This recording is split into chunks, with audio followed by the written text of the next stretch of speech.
आणि त्या डोळ्यानं पाहिल्यानंतर काय महाराज सांगा डोळ्याने बघायला आम्ही बघतो इकडं तिकडं पण काय आम्हाला तिकडं नाही जमत नाही पण ह्या इंद्रियांना मात्र तिथे लावा आणि ते सुख प्रदान करा. आता सुख नाही मिळालं ना तर दुःखाची गोष्ट सांगतो. आता माझा तिसरा मुद्दा चाललाय जो मी स्टेटसला सकाळी टाकला होता. मी आता माहिती काय काय सांगितलं होतं त्या पद्धतीने सांगतो की पितृदोष हा महत्वाचा विषय जो मला नमूद करायचा आहे. आणि हा सांगितल्यानंतर याच्यातले निम्म लोक माझ्या भेटतील म्हणून मी लगेच कोणाला भेटणार नाही. कारण ही गोष्ट अशी मी आज गावोगाव फिरतो. आमच्या धर्म परिक्रमा झाल्यामुळे आम्हाला काही गोष्टी जाणवतात दिसतात पण आम्ही बोलत नाही, खरं सांगत नाही. आणि सांगितलं तर ते आमच्या मनाला राग लागत. काही गोष्टी मला सांगायच्या नाही पण थोडं नमूद करायचं. आता कोणाला राग येईल कोणाला वाईट वाटेल पण खरं बोललं का सगळ्याला राग येतो. पण मी एवढं खरं बी नाही बोलणार पण माफी मागून नक्कीच बोलत. तुम्हाला पटलं तर घ्या नाही पटलं तर घेऊ नका. मी कीर्तन मिळावं आणि माझं पुन्हा इथं कीर्तन म्हणून जगत नाही. आमची फडाची परंपरा आहे. आज आम्ही फडाच्या परंपरेसारखं सगळं आमचं फडाचं आहे पण आम्ही सत्य जगतो. आम्ही आजही साधुत्व जगतो. आम्हाला थोडा त्रास होतो पण आम्हाला सुख समाधान मात्र मिळतो. आमचं कधीच लाख रुपये दावापर्यंत जात नाही कारण आम्ही ते केलंय आणि ते विधी आपण पाळत नाही. याच्यातले जवळजवळ 99% लोक पितृदोषाने त्रासलेले कारण मी शशिकांत भाऊंना आलेलं सांगितलं तुमचं प्रवचन ज्याच्या गळ्यात माळ नाही ज्याच्या कपाळाला गंध नाही जो कधीच कीर्तनात बसला नाही पण तो व्यक्ती सुद्धा इथे तर बारीक देऊन ऐकत चिंतन त्याची मी गॅरंटी त्यांना सकाळी दिली. आता किती शांत झाले फायद्याच आहे ना. पितृदोष कर्माने फार महत्त्वाचं सांगितलेलं आहे. अभ्यास आपल्याला हाही कलेक्ट घेऊ नका. सगळ्यात महत्वाचं पितृदोष फार महत्वाचा आहे. लय मोठा आवाज आपला घेऊ नका. या पितृदोषामध्ये 52 प्रकारचे दोष सांगितलेत. ज्या दोषामुळं या जीवाला कुटुंबाला कधीही प्रगती करता आली नाही.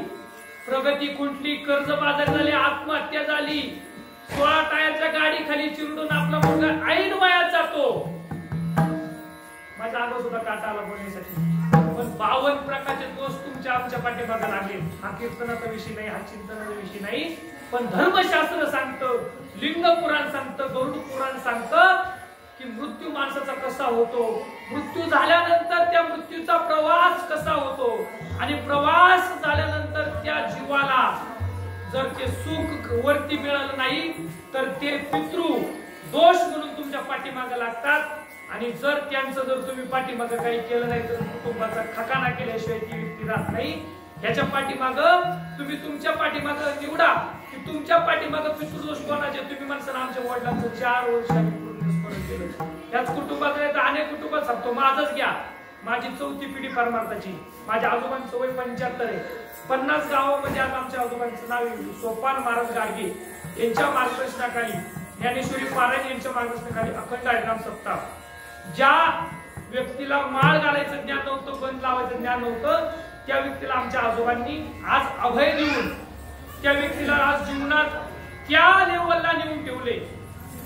ही परंपरा आमच्या पाठीमागे आहे म्हणून आमच्यातून सहज होते. मला सांगायचं काय की पितृदोष 52 प्रकारचे, ज्याच्यामध्ये मी 4 सांगून गेलो. आत्महत्या करणं, आपली मुलगी पळून जाणं, सुनबाई आलीगिरी न राहणं, जुळीपाळी जन्माला येणं. अजून सांगू पितृदोष इतके फार महत्वाचे ते काढायचे. सगळ्यात महत्वाचं ऐकून जा. एक पिढी होऊन गेला पाठीमाग कोणता बैलपोळा झाला का नाही, झाला का नाही बैलपोळा. त्या बैलपोळ्याच्या दिवशी अजून एक विधी असतो. कोणता आहे माहिती का? कोणता आहे? अमावस्या कोणती म्हणतात? बैलपोळ्याच्या दिवशी कोणती अमावस्या आहे? हा, सर्व पित्र अमावस्या आहे. सर्व पित्र म्हणजे काय? आपले जुने लोक काय म्हणतात, आता कोणाला माहिती नाही कोणाचं पित्र केव्हा आहे, तेव्हा सगळ्यांचे पित्र. तेच आपलं चुकले, म्हणूनच आज आपण ते कलियुगच्या दारात बसलोय आणि आपल्याला ते मारा खायचं, ते फटकं खायचं. आता याच्यामध्ये कसं खरं तुम्हाला असं वाटत की मारणे करत का बोलतात, तुका म्हणे साधू बोले कडकडाट, तुका म्हणे साधू बोले कडकडाट, तुका म्हणे साधू बोले कडकडाट, तुका म्हणे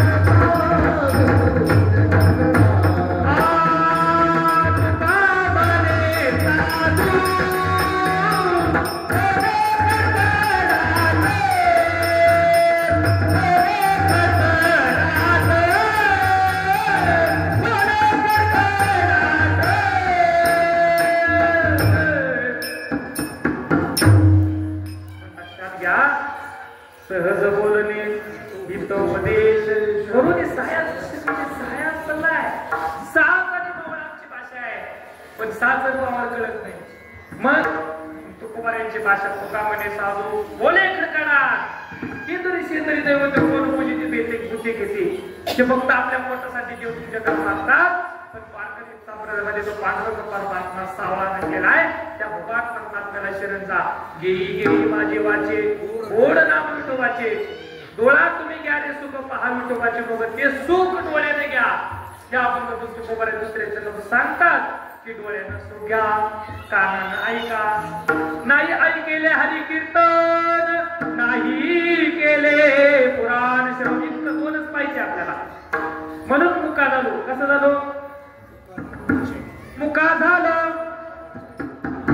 का नाही? आता आम्ही सग म्हणतो, पण आमचे बाबांचे वारीत असं महाराज तुम्ही मुका घ्या का? आता काय मुका घेता? मुका घेतो, पण लोकांना लय राग येतो मुका म्हटल्यावरती. आणि बैरा घ्यायचं म्हणल्यावर मग बैरा व्हायला लागते. मग आम्ही असं बैरा झालो या जगी, बैरा झालो या जगी, बैरा झालो या जगी, बैरा झालो या जगी, बैरा झालो या जगी, बैरा झालो या जगी. आता असं करावं लागत, बैरा झालो या जगी.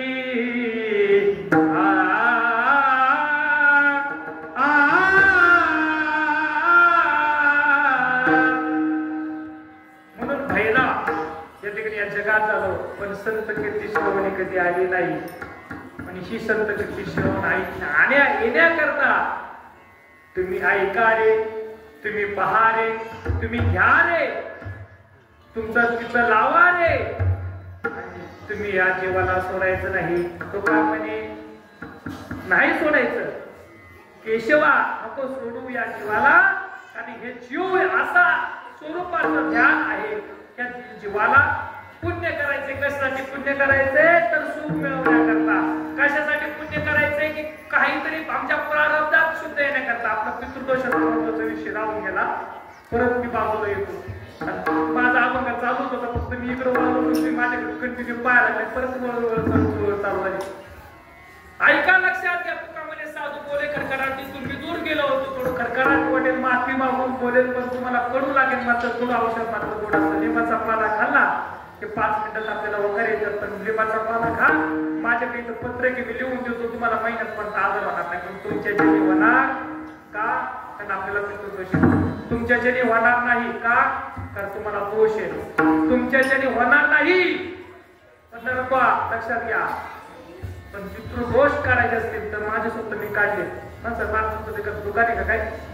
माझं दुकान सगळ्यांना माहिती. आमचे बाबाचे रोज स्टेटस पाहतात, शशिकांत रोज स्टेटस बाबाने मिळून आमचे किरण पटवार महाराज रोज पाहतात. त्यांना माहिती महाराजांचं दुकान नाही, काय नाही, काय नाही. महाराजांचं चालता घेतो गातीला दुकान, गातीला दुकान, गातीला दुकान, गातीला दुकान.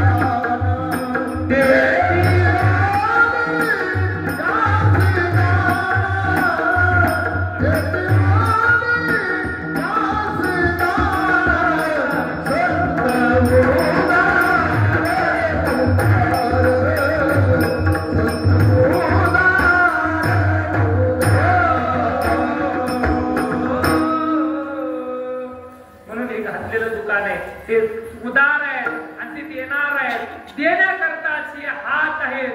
मग आपण काय करतो, सुरू कपाट, पुढं पोत्या, पुढं बँकेत, पुढं इकडं तिकडं सुरू देतो. मग दवाखान्यात लाख रुपये गेले जाणार, 5 लाख. मग पितृदोष जर काढायचे असतील तर सगळ्यात महत्त्वाचं सांगून जातो, सर्व पितृ अमावस्या ज्या दिवशी असते तेव्हा यांनाही पूजा, पण यांनाही पूजा. कारण यांचं 12 ते 3 या मध्यांत काळामध्ये यांची शास्त्रयुक्त पूजा केली जाते. त्यालाच सर्व पितृ म्हणतात. आपण म्हणतो महाराज आमचा म्हातारा जीव घातला, आमची म्हातारी जीव घातली आळी मुंबईला, मग महाराज आमचा पितृदोष घ्या का. आपण काय करतो, कावळ्याला ठेवतो, कावळ्याला पोचला, पण तो नव्वते कसं करतो त्याचं शास्त्र आपल्याला माहित नाही. तुम्ही परमार्थात माझे पुढे गण लावले त्याचं समजत. पण या धर्मशास्त्रयुक्तामध्ये सगळे विधी करायला सांगितले. त्यामध्ये कर्मविधी आहे.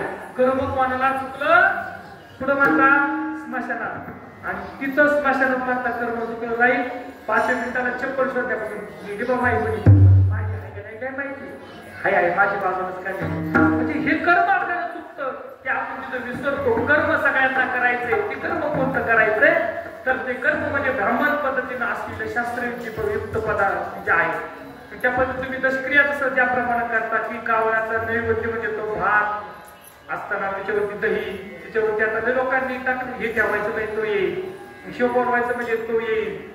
तर 36 वर्षाचं एक कुटुंब होतं, 36 वर्षाचा मुलगा होता खडकवाडीत. मला वाटतं कावळा शिवण म्हणून, पण कावळा शिवण्यासाठी सुद्धा काही विधी असतात ते करावे लागतात. त्या कुटुंबाला आर्दून सांगितलं, माफी मागून सांगितलं, तुम्हाला जर तुमच्या कुटुंबाला पितृदोष हवे नसतील तर रडू नका. तुम्हाला जर पितृदोष हवे असतील तर त्या ठिकाणी त्या जीवाला एक मनापासून सांगा की तुला ज्या स्थितीला जावं लागले, कारण तुझं कर्म तुझं प्रारब्ध तेवढं होतं म्हणून तुला मृत्यू लाभलाय. पण ह्यामध्ये सुद्धा तुला जिथपर्यंत मृत्यू लाभलाय तो मात्र सुखाचा समाधानाचा लाभलेला आहे. तिथून पुढे तुला जसं जगायचं, जसं जायचंय, तुझे प्रवास कसा करायचा आहे. कारण सांगू का, निष्क्रिय विधीला त्या जीवाला हे लिंग मिळत असतं, म्हणजे देह मिळत असतो, आणि तो म्हणजे कावळा शिवतो. आणि तो कावळा शिवल्यानंतर तो शाप कावळ्याला दिलेला आहे की तुला त्या एवढं काम करायचे. कावळा सुद्धा त्या ठिकाणी त्रेतायुगामध्ये सीता मातेकडे वक्र दृष्टी टाकली म्हणून त्या कावळ्याला ते एक डोळा नाही, एक डोळा आहे म्हणून त्याला उशाप त्या ठिकाणी दिला, तुला त्या ठिकाणी ते काम करायचे. कुत्र्याला सुद्धा सांगितलं होतं की तू तशा पद्धतीनं कर्म कार्य केले म्हणून तुला त्या दारामध्ये कुत्रा होऊन राहायचे. आणि बैलाला सुद्धा सांगितलं होतं मनुष्याच्या नंतरचा जो जन्म आहे, लिंग पुराण सांगतं की तो मनुष्याचा जो जन्म आहे 84 लक्ष महिने फिरून त्याला पुन्हा एकदा तो बैलाचा जन्म आहे. कारण सांगून जातो, माफी मागून बोलतो, पण ऐकून ठेवा, बैलाचा जन्म का मिळतो.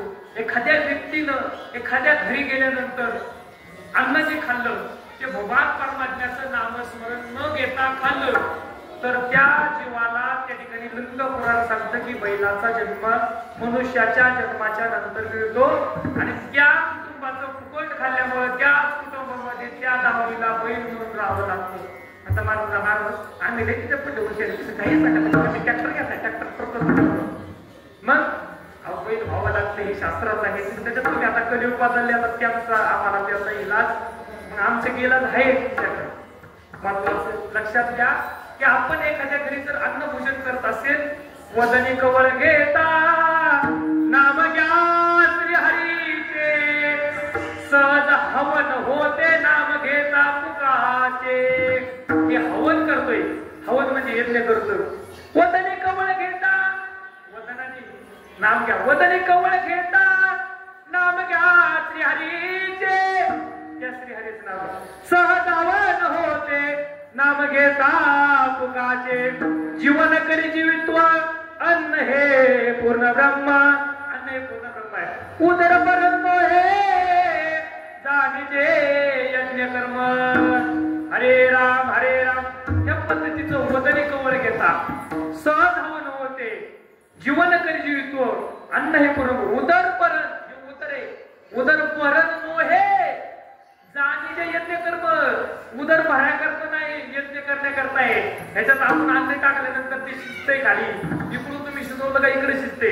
त्याचं विघटन होते, मग कॅन्सरचे रोग जे होतात ना त्याच्यात ते बारीक सारीक हे चाळत आहे, त्याच्यात तुम्ही खरा गहू टाकला का ते भरडून निघतात पाठीमाग, मग इकडं तुमचं बराडा पडतो, तिकडे तुमचं जाडदार पडतं. ह्या पद्धतीनं असताना त्याचे जे काही गुण आहेत म्हणतात की तंबाखू खाऊन जर कॅन्सर होत नाही, किडनॅप केलं जातं, तर त्याचे जे प्रमाण असतं ना ते अन्नाद्वारे उतरतं. म्हणून कलियुगाचा मृत्यू हा त्या ठिकाणी अन्नाद्वारे सांगितलेला आहे. एका युगामध्ये हाडाद्वारे मृत्यू सांगितला होता, एका युगामध्ये त्वचेद्वारे मृत्यू सांगितला होता, पण कलियुगाचा मृत्यू हा अन्नाद्वारे आहे. म्हणून आपलं अन्न शुद्ध ठेवा, शुद्ध वापरा, शुद्ध खा. माणसं महाराज आमच्या ज्यांनी शक्य नाही, मी याचा अभ्यास केला, मला तुम्ही अभ्यास करून बोलता का? बोलतो ना, अभ्यास करून म्हणतो. खताच्या दुकानामध्ये विचारा की तुम्ही एवढं खत का वापरता, ते सांगत की तुम्हाला भरघोस उत्पन्न पाहिजे, आणि भरघोस उत्पन्न झाल्यानंतर आपल्याला भरघोस पैसे भेटले पाहिजे, लाख रुपये दाखवण्यात मला कोणी भरायचे म्हणून आम्ही त्या ठिकाणी हरित क्रांती केली. आणि ह्या हरित क्रांती शिकलेला असेल, एखादा शिकलेला असेल, ग्रॅज्युएशन झाले असेल, तर तो सांगेल त्या ठिकाणी की हरित क्रांती का झाली. तर हरित क्रांती याच्याकरता झाली की ही जनसंख्या लोकसंख्या वाढू लागली, लोकांना अन्न मिळू लागलं नाही. मग तुमच्या गावात बाजरीची जिथं तुम्हाला 4च पोती व्हायची तिथं आज 40 पोती होत्या. ना हायब्रिडनी किती जण बाजरी करीतात आहे का नाही? सगळी शेतकरी टोपे घालणारे सगळे शेतकरी तुम्ही किती बाजरी करता? तुम्ही तुमची एका पिशेला 1 किलो किती होती? अर्धा किलो मला झाली 8 पोती तर वाटत का नाही? नक्कीच हायब्रिडला तिथं 2 कंटच होतं, तुम्हाला गावरान लावणार नाही. गावरांची कणस एवढी आता एवढं कधीच पाहिजे एवढं कधीच. हे सगळं हायब्रिड होत चाललंय, त्या हायब्रिड झाल्यामुळे या शरीरात कॅन्सर सारखे रोग होऊ लागले, आणि त्यामुळे आपलं आयुष्य संपत चालले. आणि हे आयुष्य संपवायचं नसेल तर कडधान्य खा, जेवढं तुम्हाला चांगलं शुद्ध निरोगी खाता येईल, आणि खायला लावा. आपण आता सांगणार आम्ही हरभरा खातो आणि दुसऱ्याला डोबळी मिरची खावं, त्याच्यात किती आवडतं, किती 15 किती 20 किती न्यूट्रन मायक्रो न्यूट्रन फवारलं, किती काय फवारलं, रोग फवारला, तणनाशक फवारलं, मला तुमचं कसं पाहिजे माझं आता 1 एकर पिठे काढायला. म्हणून मी सांगतो मी काही नाही, तणनाशक नाही म्हणलं, काय नाही रुपयाला 8,000 गावलं, पण तणनाशक मारले नाही, कधी खत मारले नाही. माझ्या गावाला काही गावात काही शेणावर झाली, पण अशी पिठे तुम्ही बघायला आता काही त्यासाठी किलोवर.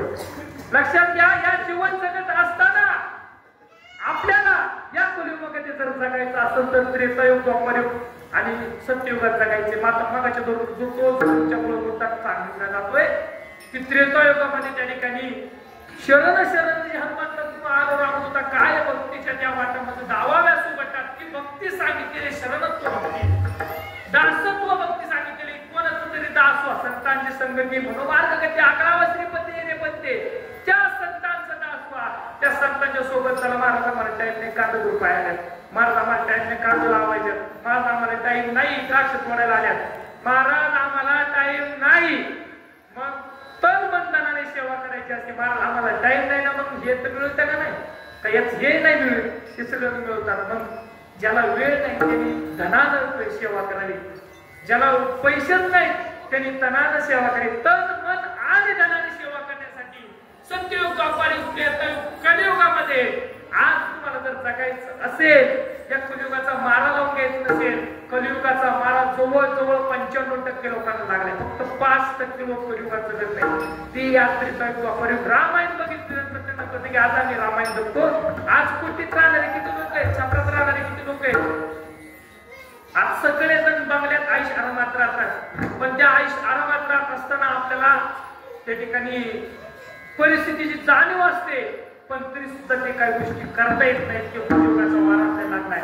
शेजारच्याने बंगला बांधला, आपल्याला बंगला बांधावा लागतोय, हा कलियुगाचा वारा आहे.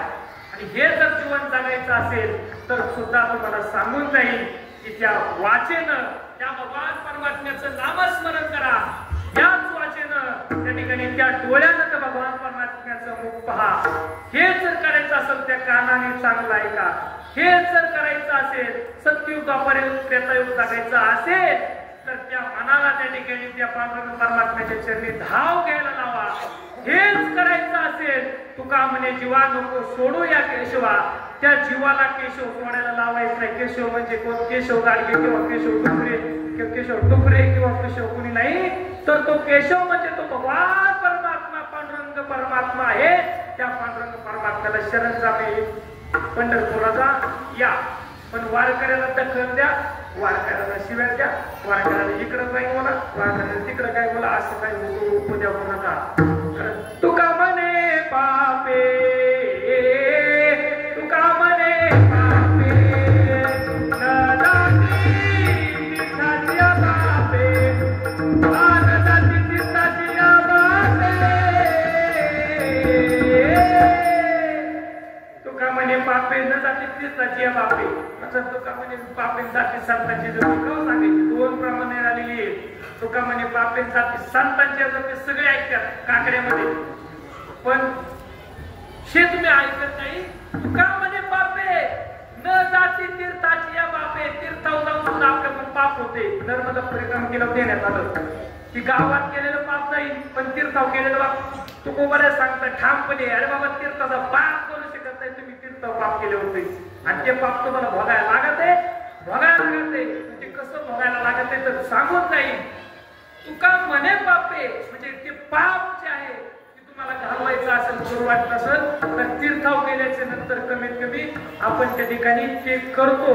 मात्र त्या करण्याच्या मध्ये आपण त्या ठिकाणी असं काही आपलं वागणं असतं, जगणं असतं. अरे बाबा तुम्ही देवाला आले, देवाला गेल्यानंतर तुम्ही कसं जगलं पाहिजे, कसं वागलं पाहिजे, त्याच्यावर काही नियम बंधन आहे की नाही. नामस्मरण केलं पाहिजे, नामस्मरण केलं त्याला सोडून मंत्राचा कलर चुकल्या दिसतोय बरं का. अजून मग टाकले करायची, लाईन लागल्यानंतर ए बाबा अरे मध्ये का शिरतो असं म्हणायचं. त्याच्यानं अजून तीर्थाला गेल्यानंतर तुम्ही सगळ्यात महत्वाचं इंद्रायणी आणि चंद्रभागा, चंद्रभागा डोळा देखील या, आणि ती चंद्रभागा डोळ्याने आपण एकदा पाहिल्यानंतर अवघीच पापे गेले दिगांतरी चंद्रभागा डोळा देखील या. त्या चंद्रभागेला गेल्यानंतर आपलं समजतं की अवघे पाप गेले दिगांतरी नुसतं पाहिल्यानंतर तिथं गेलो काय ते टोपल्या जुनी कपडे असं ते पाण्यात सोडून द्यायची, फुटलेला फुटो असं त्याच्या काच असं पायात तिथं टाकून द्यायचा का, एखाद्या पायात शिरायला नका. मग कधी आम्हाला सांगितलं की आम्ही त्या ठिकाणी राक्षस जण झालो, काचा टाकल्या एखाद्या पायात शिरायला नका. हे उपयोग पद्धतीने करतो. काय सांगतो तर आपण जे कपडे दान केली पाण्यामध्ये तर त्या ठिकाणी आपल्याला पुण्य मिळतं. अरे पुण्य नाही पाप होते, पाप ते पुढं सोडायला सांगितलंय. जिथं लोक येत नाही तिथं सोडायला सांगितलं, तुम्ही जिथं लोकांना तिथंच टाकीत आहे, म्हणजे जिथं जाताय तिथंच घाण करतात. त्यामुळं आपल्याला दोष मुक्त होत नाही. किती वर्ष वाढे किती महाराज आम्हाला सुखच नाही का नाही, आज सुख तिथं गेल्यावरती आपल्याला सुख मिळत नाही. म्हणून हे सुख मिळवायचं असेल तर वारी करत असताना नियम पाळून करा, त्याचं महत्व जाणून करा. त्या वारीमध्ये आपण गेल्यानंतर त्या तीर्थाचं महत्व जाणा. आता अजून एक लोक काय करतात, मी सांगितले बरं ना माहिती असेल की पाण्यात स्नान करायला गेल्यावरती पाण्यात गुळणी घेतात, गुळणी, आणि ती गुळणी आणि तशीच पाण्यात सुटतात. मग ते दोष लागतात खुर्ची बसलेले बाबा. तर माझ्या बघा दोष कोणते लागतात माहिती का, पाण्यात चुकल्यानंतर आपल्या आईवर चुकल्यास दोष लागतात. हे लक्षात घ्या. 52 प्रकारच्या दोषामध्ये हा दोष आपल्या त्या ठिकाणी लिहून ठेवतो. कोण वर चंद्रगुप्त, चित्रगुप्त तो लिहून ठेवतो की हा तीर्थावर गेला आणि चंद्रभागेत स्नान करता नदीमध्ये चुकला, म्हणून त्याला हा दोष दिला. ये बाबा या माचे किंकर मारी ती तोडी ती घोडी ती मारतात वाटतात या मला नाही, त्याला माणूसकीच नाही. तो असा मारितो तोडीतो मग त्याचा ते तोडी घालतात कसं नाही पण महाराज कसलं काय केलं नाही गेलं काय केलं नाही. आणि त्याला काय होते दावा, त्याला काय होते मग जावं लागतो ते आपल्या दवाखान्यात जातात तेव्हा समजतं. पैसे नसतात नाटे होते गेलं नाटे माहिती नाही बा काय आपण पुरेच लग्न काढले आता बांगला काढले समजतो. त्यावेळेस त्या मनुष्याला कळतं खरंच गड्या महाराज सांगितलं ते खरं चांगलं कर्म केलं असतं ना, कधी चुकलं नसतं ना, तिथे दोष मला लागला नसता. हे दोष लागतात का सांगू का. अजून एक गोष्ट पटवून देतो की आपण काही गोष्टींना आपला आई मानलंय. आज इथे जुनी लोक गावरान गायला यसण टोचित नव्हते, गावरान गायला यसण टोचित नव्हते का, कारण की आपली आई आणि गावरान गाय आजपर्यंत मोकळ्या होत्या, पण आता कसे आहेत बांधलेले आहेत. गावरान गाई बांधल्यानंतर ती मोकळी राहते, त्यावेळेस ती सुख समाधान राहते. जेव्हा ती बांध येतं ना त्यावेळेस ती वळवळ करते, येडवळ करते. म्हणून हे दोष आपल्याला घालवायचे असतील तर बारीक सारीक गोष्टीचा अभ्यास करा. हे मोबाईलच्या याच्यामध्ये काही गोष्टी टाकत आणि कुटुंबाने सगळं माझं ऐकलंय काहीतरी मोबाईल मध्ये चाललंय असं काहीतरी याचा वापर करा. ते आयुष्यात पळा की त्या जगण्यानं वागण्यानं आपल्याला आयुष्याचं सुख समाधान लाभल. अशा पद्धतीने जीवन जगा आणि ते सुख आपल्याला मिळवायला खूप सोपं आहे. फक्त भक्ती करायला अवघड आहे. भक्ती तो कठीण शिळावरील पोळी निवडे जो बळी विरळा शूर. जो विरळ तो शूर आहे तोच भक्ती तोच कठीण आणि शिळावरील पोळी तोच चापतो. नाही तर बाकीचे भाकरी थापून थापून थापून थापून थापून थापून त्या ठिकाणी पोळी खात नाही. आणि पोळी कधी असते सणासुदाला पोळी असते. तो पोळी रोज खाईल जो भक्ती करील. आणि कधी करील वेळ मिळाल्यानंतर नाही अखंड करील तोच. मग एक गाव आम्ही विठोबाचे नाव त्या विठोबा भगवान परमात्म्याचं नाव गाऊ पण वाचे नको धर्माचं पाहिजे त्याला आपलं 10 मिनिटात संपू आपण. लक्षात घ्या या जीवनामध्ये जगत असताना काही गोष्टी आपल्या जीवनात महत्वाच्या आहेत. आणि एवढं जर नाही केलं तो कोवाऱ्याले खरं आदर कर देतात. तो कोवाऱ्यांनी समाजाला सांगितलं हा कारोनी सांगे तुका नाम घेता राहू नका. नाम घेता राहू नका. नाम घेता राहू नका. नाम घेता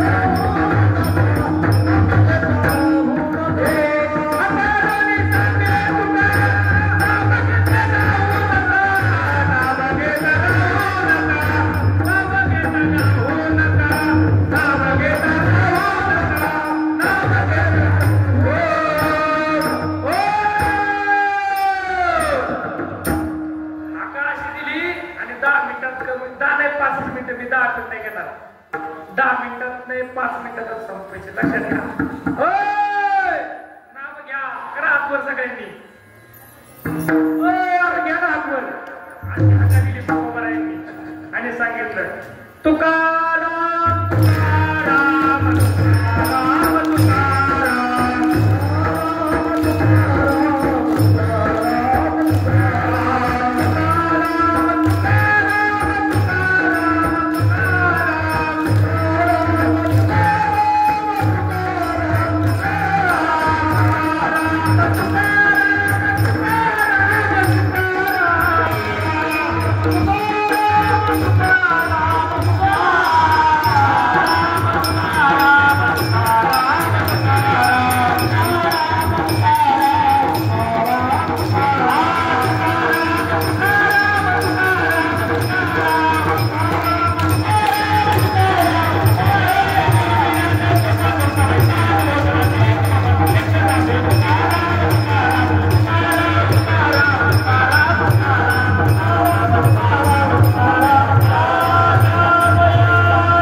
की नाम घ्या आणि ते नाम घेतल्याच्या नंतर तुमच्या जीवनामध्ये इतके काही दोष